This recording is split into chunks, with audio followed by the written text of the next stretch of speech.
Shalom Akim. First and foremost, I'd like to give all praises to Yahweh, Bahashim, Yahushai, Bahashim, Makakudash. I'd like to proceed this lesson with giving double honors to the apostles and elders of Great Millstone who do well and teach well. Without further ado, this is going to be a non-profit, for educational purposes only, man. Fair use. I'm not making no money off this. I'm going to first open up with the book of Matthew, chapter 24, verse 21 in the KJV. Then I'll go ahead and play that video. Matthew chapter 24, verse 21, and it reads, "For then shall be great tribulation, such as was not since the beginning of the world to this time, no, nor ever shall be."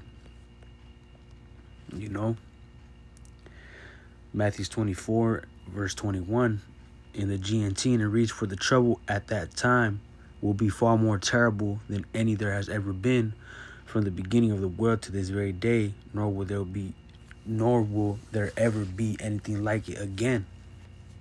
And we're coming into these times, man, of all hell breaking loose, man, and then ultimately, going into, the hour of temptation, man. We'll go into that later, man. Let me play this again. Fair use, for educational purposes only, for educational purposes only, man. Fair use. A group of futurists funded by a Washington, D.C. think tank and several three-letter government agencies wrote a book about what the world might look like in the future. And when you look at what they predicted back then, it's disturbingly accurate. Now, this is the title of the book, 2025. Scenarios of U.S. and global society reshaped, there's that re again, by science and technology. You know what's so fascinating about this?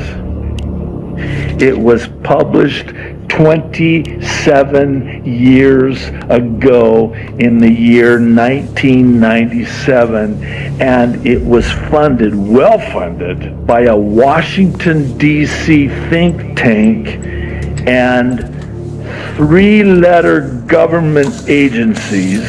But here's the thing, 1997, 27 years ago, and they write a book about a 502-page book about what the world's going to be. A 500-page book filled with dozens of predictions. And according to some estimates, nearly 90% of them seem to match what eventually happened. And the ones that haven't happened yet may be closer than we think. Because the remaining predictions go into things like World War III. Look at this part, man. Where it goes into, World War III, right here it says mass starvation, global crisis, man. All this is biblical prophecy, man. And the Lord is allowing these elites, to bring forth of these, of these scourges, man. Hey, the Lord, let me get that real quick, man. Just quickly edifying, man. Scourges for amendment, man. It's the book of 2nd Ezra, chapter 16. Let's see if I can get some more on there. 2nd Ezra, chapter 16, verse... Man, I start at verse 18. Or you know what, let's see. Yeah, let me start at verse 18. 2nd Ezra, chapter 16, verse 18, and it reads, "The beginning of sorrows and great mournings, the beginning of famine and great death, the beginning of wars." Hey, and what are we seeing now, man? Going on with Iran and Israel and the United States, man. Further following that China and Russia is helping Iran, man. Going into furthermore, going into prophecy, man. The beast shall hate the whore, man. The beast is this EU and these other nations, man, ultimately going to go against America, man. We see Turkey is going against Israel. A lot of these nations are going against the U.S. and Israel, man. 2nd Ezra chapter 16, verse 18, the beginning of sorrows and great mournings, the beginning of famine and great death, the beginning of wars, and the power shall stand in fear. The beginning of evils, what shall I do when these evils shall come? Verse 19, behold, famine and plague, tribulation and anguish are sent as scourges for amendment. You know, and these are scourges, man, that the Lord is getting ready to send to America, which is Babylon the Great. I'm going to go ahead and keep continuing to play this, man. Just see what it is going into, man. World War III, mass starvation. Filled with dozens of predictions. And according to some estimates, nearly 90% of them seem to match what eventually happened. And the ones that haven't happened yet may be closer than we think. Because the remaining predictions go into things like World War III, mass starvation, global crisis, and much more. But instead of me going through the list, let's hear this gentleman explain it himself. Because this is actually how I first became aware of it while watching one of his videos. Okay, you ready for the list? Fast mutating viral disease pandemics, genetically developed vaccines, smart IDs, 1997, and this is, you can do the... You know, when we know, hey, the Lord has blessed Esau, Edom. You know, let me get this one right here. You know, hey, the Lord, Yahweh Shem Yahushua has blessed Esau, Edom. You know, with you know, that light on the left-hand side, man. You know, that power on the left-hand side, man. To do the will of the Father, ultimately, man. This is Obadiah 1, verse 8 through 14. And it reads, shall I not in that day, saith the Lord, even destroy the wise men out of Edom and understanding out of the mount of Esau? It's like, that's not it.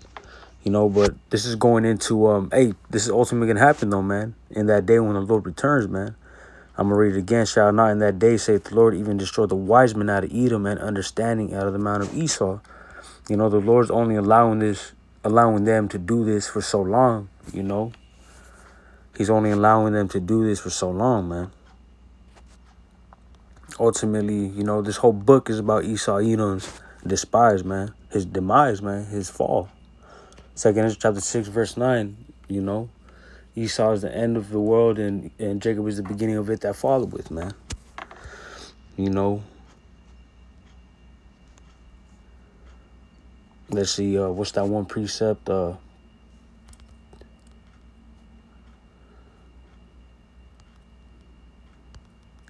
Diligent search, KJV. He does. Salakia. Just got to further edify on this. A diligent search, KJV. It's the book of Psalms, chapter 64. You know, this is talking about, you know, it says right here, a prayer of David, Psalm of David.